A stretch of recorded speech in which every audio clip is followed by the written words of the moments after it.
बांग्लादेश ने एक बार फिर भारत के लिए खतरे की घंटी बजा दी है, लेकिन अब फर्क सिर्फ इस बात का है कि पहले बांग्लादेश ने जितनी बार भी भारत के लिए खतरे की घंटी बजाई उसमें पाकिस्तान और तुर्की डायरेक्टली इन्वॉल्व थे, लेकिन अब भारत का सबसे बड़ा दुश्मन चाइना भारत के खिलाफ बांग्लादेश के साथ आके खड़ा हो गया है। जी हाँ, आप बिल्कुल ठीक सुन रहे हैं। बांग्लादेश जो है वो चाइना से J-10C फाइटर जेट खरीदने जा रहा है, जो चाइना के सबसे बेहतरीन फाइटर जेट्स हैं। अगर आपको याद हो तो कुछ दिन पहले भी बांग्लादेश ने इंडिया के बॉर्डर पर ड्रोन तैनात किए थे, और अब जो बांग्लादेश चाइना से फाइटर जेट खरीदने जा रहा है। जब पाकिस्तान से अलग हुए थे, अब वो जुड़ना चाह रहे हैं। मुझे तो ये समझ नहीं आ रही कि अब वो जुड़ना चाहते हैं। वो कहते असी तो भरा वखरे हो ही नहीं सा, असी तो एक मेले च गुम हुए सा, कोई 2 घंटे वास्ते वापस मिल गए सा। देखिए चीमा साहब, देखें 2 चीजें हैं कि एक अब तो वो तस्वीरें भी उतार रहे हैं मुजीबुर रहमान साहब की अपने करेंसी से। डॉक्टर यूनुस साहब को अगर देखा जाए तो उनका स्टेटस क्या है, जो सोच मैं थोड़े से अंदर के हालात बताना चाहता हूं कि वो किस डायरेक्शन पे जा रहे हैं। उनका नाम उनका स्टेटस है एडवाइजर। उनके पास कोई ओहदा कोई नहीं है अभी तक।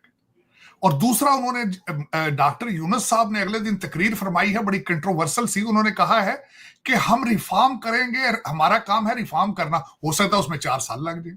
लिया जो कुरान पाक की बेहुरमती करते हैं। अच्छा। हिंदू लोग जो मसाजिद जलाई हैं, ठीक है। हम मुसलमान हैं, ला इलाहा इल्लल्लाह मुहम्मद रसूलुल्लाह। अच्छा, हम अल्लाह पाक का कलमा पढ़ने वाले हैं, नबी पाक के उम्मती हैं। ठीक है। हम किसी से नहीं डरते। आपको ये पता है कि पाकिस्तान में कितना को मंदिर तोड़ा गया है, उन्हें बर्बाद किया गया, ये पता है आपको? इस चीज किसी के मजहब को नुकसान नहीं पहुंचाना चाहिए, चाहे वो मस्जिद है, चाहे वो मंदिर है, चाहे वो चर्च है, सबकी रिस्पेक्ट है, हर मजहब की रिस्पेक्ट है। आपको पता है मुसलमान है कि अपने इस्लाम की आपके दिल में क्या रिस्पेक्ट है, इसी तरह हिंदू जो है ना, उसे पता है कि उसके हिंदू की उसके दिल में क्या रिस्पेक्ट है। वो अंग्रेज जो है ना, वैसे हमारा दुश्मन है, वैसे वो काफर है, वो यहूदी है, लेकिन बुरा ना मनाइएगा, माइंड ना कीजिएगा। हाँ। लेकिन हम उनके कपड़े भी पहनना पसंद करते हैं, उनकी उतरी हुई चीजों को भी लाइक करते हैं, उनके उतरे हुए जूते भी पहनते हैं। वैसे हम कहेंगे इसके साथ बैठ के खाना भी नहीं खाना हराम है। हाँ, ये चीज है। खैर, हेलो दोस्तों, जैसा कि अपने हाईलाइट में थे, बांग्लादेश के वायुसेना चीन से J-10C मिलिट्री फाइटर जेट खरीदने की योजना बना रही है। अगर यह सौदा पूरा होता तो पाकिस्तान के बांग्लादेश के दूसरा दक्षिणी एशियाई देश होगी जो इस उन्नत लड़ाकू विमान की अपनी सेना में शामिल करेगा। बांग्लादेश के air chief marshal Sheikh Abdul Hamdan ने अपनी वायुसेना के आधुनिक और ताकतवर बनाने की दिशा में इस कदम को आवश्यक बताया है। तो दोस्तों चलिए देखते हैं पाक मीडिया इस पर क्या रिएक्शन देता है और उनका क्या कहना है इस वीडियो के बारे में। इंडिया है तो वो तो ये चाहेगा कि इंडिया के गिर्द घेरा भी तंग हो, तो इसीलिए चाइना उनको प्रोवाइड भी कर सकता है, और इस कंडीशन में भी है कि वो उनको ये प्लेन दे सके। ये तो हो गया चाइना के रुख से। अब आप बांग्लादेश के रुख से देखते हैं कि बांग्लादेश एक मुल्क है, कंट्री है, और उन्होंने अपने डिफेंस को भी मजबूत करना है। तो इसमें तो उनका इंटरनल मामला है कि वो क्या बाय करना चाह रहे हैं। आजकल जैसा कि हम देख रहे हैं कि वो क्राइसिस में है, वहाँ पे हुकूमत का तख्ता भी उल्टा गया, नई हुकूमत बनी, तो मे बी वो अपने दिफा को मजबूत करना चाह रहे हो। अब आपने कहा कि वो इंडिया के खिलाफ करना चाह रहे हैं, तो वो तो किसी मुल्क के खिलाफ भी हो सकता है। सर, जैसे कि आपको पता है कि अभी कल की खबर है कि म्यांमार जो उनका एक नेबर कंट्री है, उन्होंने एक 271 किलोमीटर के बॉर्डर पर बांग्लादेश के कब्जा कर लिया। क्यों? क्योंकि उनकी हालत जो है वो स्ट्रांग नहीं थी। इंडिया के साथ बांग्लादेश लड़ने में मसरूफ था, तो उनकी नेबर कंट्री नहीं, उनके 271 किलोमीटर के बॉर्डर पर कब्जा कर लिया। हाँ, ये देखिए, ये चीजें तो चलेंगी।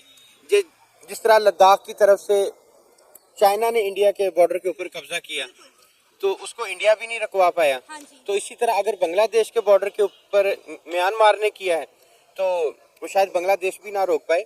लेकिन आपका सवाल था जेट प्लेन के लिए, फाइटर जेट। हाँ जी, फाइटर जेट, तो वो बिल्कुल बांग्लादेश को बाय करने चाहिए, उनको अपने डिफेंस को मजबूत करना चाहिए, और ये हर मुल्क का अपना एक राइट है कि जिसको वो इस्तेमाल करें। और दूसरी बात ये है कि इन क्राइसिस में कि अगर तो वो खरीद रहे हैं, तो मैं तो कहूँगा ये बहुत एक उनको अप्रिशिएट किया जा सकता है। आपको नहीं लगता कि ये इंडिया को तहश दिलाने वाली बात है? क्योंकि पहले भी बांग्लादेश की जानिब से इस तरह के बेवकूफाना जो अमल है वो सामने आया, जिससे इंडिया को तहश आया। इंडिया ने उनके फूड सप्लाई जो है वो बंद कर दी, फिर वहाँ से ऑटोमोबाइल के जो पार्ट्स थे उनके एक्सपोर्ट को रोक दिया गया, और बांग्लादेश जो गैर कानूनी तौर पर इंडिया के अंदर रह रहे थे उनके खिलाफ भी कार्रवाई शुरू हो गई।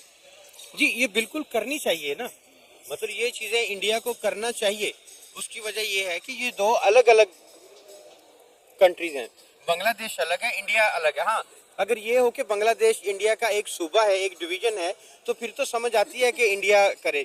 अब अगर वो इंडिया के खिलाफ जाना चाह रहे हैं बांग्लादेश, तो इंडिया को फूड सप्लाई भी बंद करनी चाहिए, उनके खिलाफ एक्शन भी करना चाहिए, क्योंकि वो उनका राइट बनता है। तो मेरे ख्याल में अगर बांग्लादेश अपने डिफेंस को मजबूत करना चाह रहा है, वो बड़ी अच्छी बात है। अब अगर वो इंडिया के खिलाफ इस्तेमाल करना चाह रहा है, तो फिर इंडिया को अपने डिफेंस में सब कुछ करना चाहिए। बांग्लादेश ये बात क्यों भूल गया? ये वही इंडिया है जिसने इसको मशरकी पाकिस्तान से बांग्लादेश बनाने के लिए अपनी इंडियन आर्मी की जानों के नजराने दिए थे, और ये वही इंडियन आर्मी है जो पाकिस्तान के मुखालिफ आके खड़ी होगी थी सिर्फ और सिर्फ बांग्लादेश के लिए। आज वही बांग्लादेश इंडिया के लिए जो है वो ड्रोन खरीद रहा है तुर्की से, और चाइना से J-10C फाइटर जेट्स मांग रहा है। नहीं, देखिए, ये एक मुकाफाते अमल है। अब आपने ये कहा कि एक वक्त था कि इंडिया के जवानों ने अपनी जानें दी पाकिस्तान के खिलाफ लड़ने के लिए, तो उस वक्त तो इंडिया एक थर्ड कंट्री थी ना, कि जो बांग्लादेश की तरफ से लड़ी। तो उस वक्त ये इंडिया पाकिस्तान के अगेंस्ट गई ना, ठीक है। तो ये एक आप कह सकते हैं कि इन्होंने इंटरफेयर किया एक कंट्री में और उसको दो हिस्सों में तकसीम कर दिया। अब ये वही मुकाफाती अमल है कि जो इंडिया के सामने आएगा कि वो बांग्लादेश के लिए इस हद तक गए, अब बांग्लादेश की तरफ से उनको वो फ्लैशबैक तो फिर आना है उसका। सर, आज 16 दिसंबर है, फॉल ऑफ ढाका, उसके हवाले से आप क्या कहना चाहेंगे? इंडिया की जानिब से आज भी हमें ताने सुनने को मिलते हैं, 1971 के हवाले से लेकर 93,000 का वो हमें ताना देते हैं। हमारी क्या गलतियां थी 1971 में जिसके आज तक हमें जो है ताने पड़ रहे हैं इंडिया से?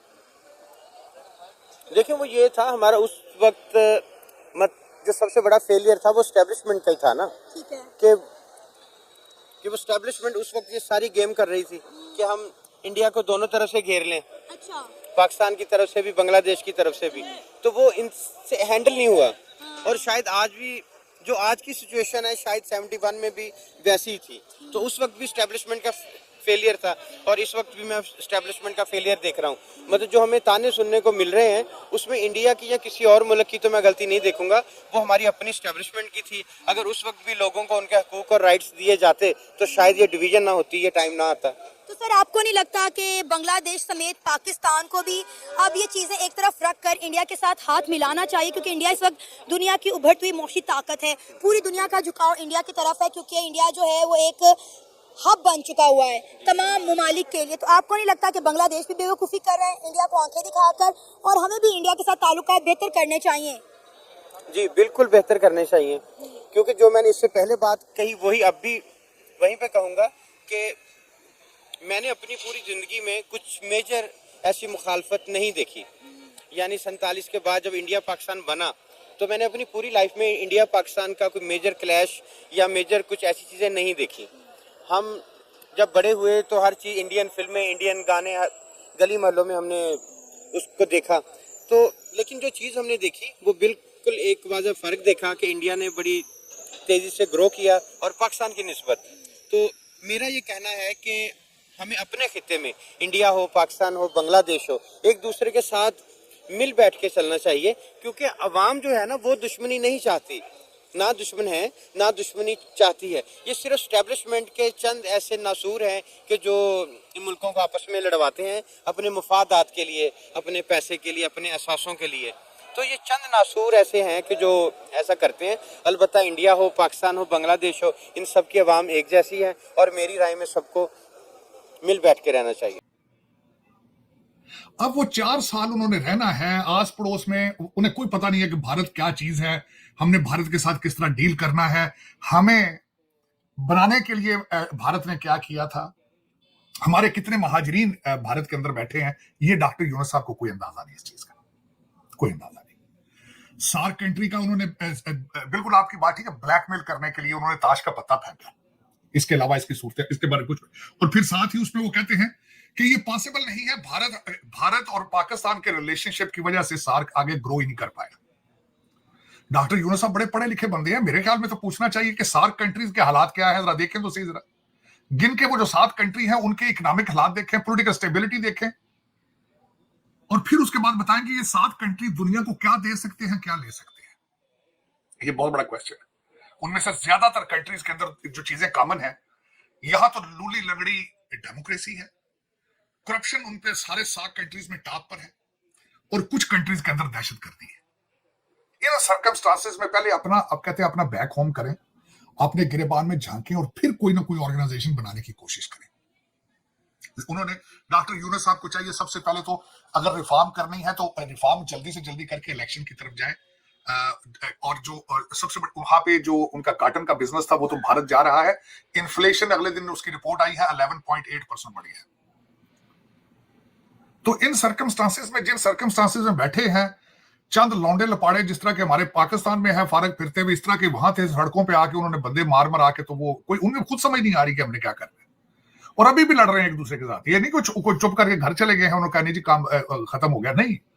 वो जब दिल करता है बाहर निकल के आके 2-4 बिल्डिंगें जला के 2-4 बसें चला के घर चले जाते हैं। जी मैं मुख्तसर सी बात करूंगा जिस बात का वजन होगा, क्योंकि बात वो होती है जो इंसान वाली हो। ठीक है, आप बताएं। हम हिंदू मुसलमान होने से पहले हम लोग एक इंसान है। क्या हमें बात? अल्लाह पाक ने पैदा किया है। ठीक है। ठीक है। हाँ। इसके ऊपर बहस करनी, फलाने ने ये कहा, फलाने ने वो ये कहा, चीज। सब बड़े माँ के पांडे में।